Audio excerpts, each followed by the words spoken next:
그런데 이렇게 하루 30분 놀아주면 유전적으로 캣닙에 반응하지 못하는데 사냥감을 찾아 집안 곳곳을 누비고 아무리 움직이고 소리를 내는 신박한 제품이라도 고양이의 삶이 충분히 활력적으로 바뀔 수 있을까요? 안타깝게도 그렇지는 않을 겁니다. 때문에 남은 시간에도 고양이가 즐겁게 지낼 수 있도록 배려해 주어야 합니다. 첫 번째로는 고양이가 혼자서도 잘 놀 수 있도록 고양이가 좋아할 만한 장난감을 제공해 주는 것입니다. 고양이에겐 일단 고전적인 형태의 장난감이 반드시 필요합니다. 즉, 이빨이나 손톱이 들어갈 수 있는 인형류의 장난감이 꼭 있어야 한다는 것이죠. 고양이는 사냥을 대신해서 장난감을 가지고 노는 것이잖아요. 아무리 움직이고 소리를 내는 신박한 제품이라도 그것이 플라스틱이나 금속 소재여서 잡거나 물 수 없다면 고양이는 금방 실망하게 될 겁니다. 때문에 새로운 형태의 장난감을 줄 수는 있지만 실제로 물고 뜯을 수 있는 장난감을 기본적으로 준비해 주어야 합니다.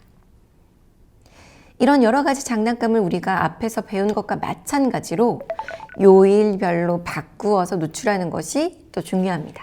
굳이 돈을 들여 장난감을 사지 않더라도 고양이 보호자가 직접 만들어서 제공해 줄 수도 있습니다.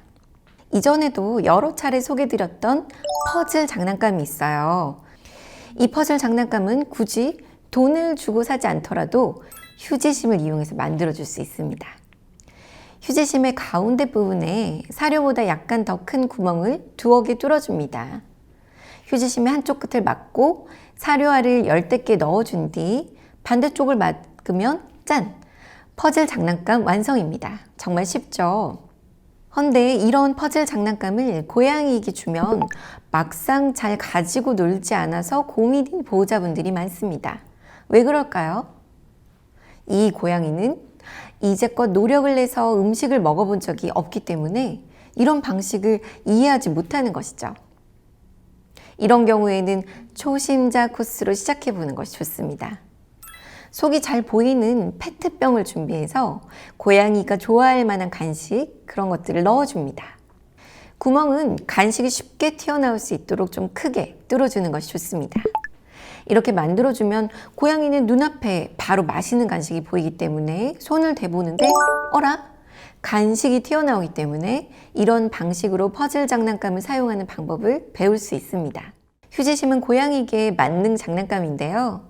휴지심을 쌓아서 안쪽에 사료알을 두어 알씩 뿌려 놓으면 훌륭한 노즈와크 담요의 대체품이 될 수 있습니다.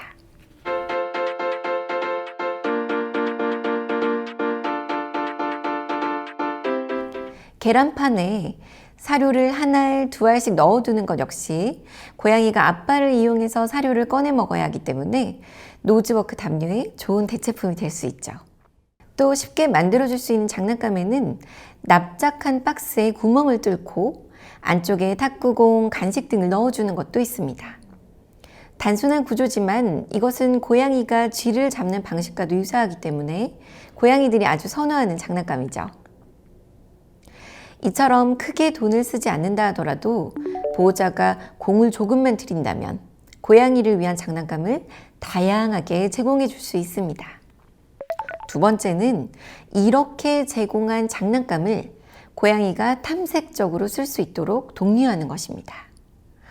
즉, 퍼즐 장난감의 경우 적당한 시간에 꺼내주는 것이 아니라 출근하기 전에 여러 개를 만들어서 집안 곳곳에 숨겨두고 나가는 것이 좋습니다. 이렇게 되면 고양이는 보호자가 없는 시간에도 사냥감을 찾아 집안 곳곳을 누비고 이렇게 찾아낸 퍼즐 장난감에서 사료를 꺼내 먹으면서 만족스러운 시간을 보낼 수 있습니다. 한편 고양이를 활동적으로 만들어줄 수 있는 또 다른 아이템에는 고양이의 후각을 이용한 캣닙과 게달의 나무가 있습니다. 캣닙은 개박하라고 하는데요. 이 안에 들어있는 네프탈렉톤이라는 성분이 고양이의 후각을 통해서 흥분성에 자극을 줄 수 있습니다. 더러 흥분한 고양이가 캣닙을 먹기도 하는데 대부분의 경우에는 섭식을 하더라도 문제는 없습니다. 다만 캣닙의 경우 꽃과 잎만을 말려서 써야 하는데요. 양을 부풀리기 위해 줄기를 많이 사용하거나 다른 성분이 많이 함유된 경우에는 고양이에게 소화기 질환을 유발할 수도 있습니다. 캣닙 자체는 문제가 없더라도 소화기가 민감한 고양이들이 많은데 섭식 시 자주 구토하는 고양이의 경우에는 섭식을 하지 않도록 쿠션 형태로 되어 있는 캣닙 쿠션을 제공하는 편이 낫습니다. 계달의 나무는 마따따비라고도 하는데 이 안에 함유된 성분은 액티니딘으로 캣닙과 차이가 있지만 기본적인 내용은 유사합니다. 즉, 후각을 통해서 고양이에게 흥분성의 자극을 주는 것이죠. 후각을 통하기 때문에 이들의 작용은 5분에서 15분 정도에 불과합니다. 따라서 캣닙이나 계달의 나무를 고양이에게 선물해주고 그대로 내버려두면 일회용이 되고 맙니다.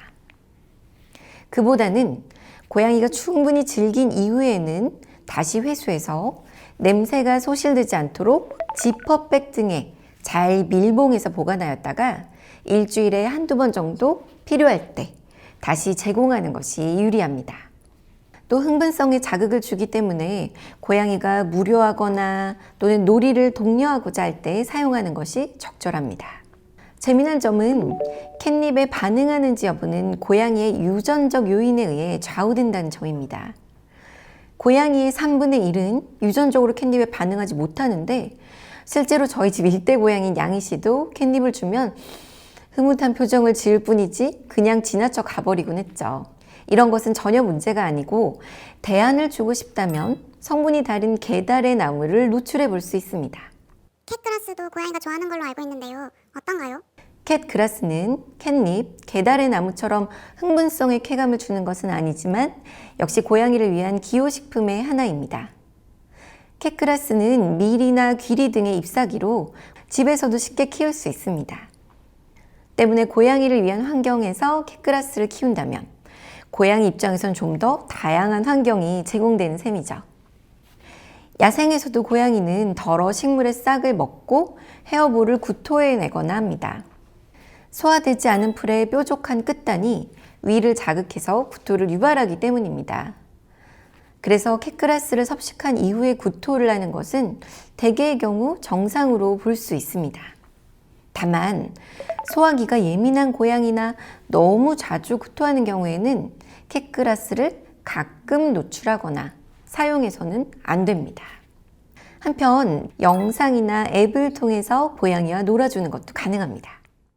고양이를 위한 영상은 고양이의 여러 문제 행동에서 주의를 분산하기 위해서 자주 사용하는 도구인데요. 대체로 사람 입장에선 약간 지루한 영상. 예를 들어 낙엽이 천천히 떨어지거나 새가 천천히 날아가는 그런 영상이 적합합니다. 공격적인 고양이가 나오거나 야생의 동물이 많이 나오는 영상은 고양이가 집중해서 볼 수는 있지만 되려 스트레스를 받을 수 있기 때문에 추천되지 않습니다. 또 캣피싱, 쥐잡기처럼 고양이가 쥐나 물고기를 터치하면서 놀 수 있는 앱들도 개발되어 있습니다. 하지만 이때 주의해야 할 점이 있는데요. 먼저 앱으로 노는 과정에서 고양이가 휴대폰이나 태블릿을 쳐서 바닥에 떨어지며 파손될 수 있습니다. 그래서 바닥에서 매트나 이불을 깔고 게임을 하는 것이 안전합니다. 그리고 무엇보다 중요한 것이 있는데 실제로는 고양이가 사냥감을 잡을 수 없다는 점이죠. 열심히 노력을 해도 목표물을 잡을 수 없다면 고양이는 좌절, 프러스트레이션을 겪게 되는데요. 이것이 반복되면 고양이는 스트레스를 받을 뿐 아니라 놀이에 대한 흥미를 점진적으로 잃게 됩니다. 레이저 포인터로 놀아줄 때도 이와 비슷한 문제를 겪을 수 있습니다. 그럼 이러한 디지털 장비를 통한 놀이는 하면 안 되는 걸까요? 이들 장비를 이용해서 노는 것이 문제가 되지는 않습니다.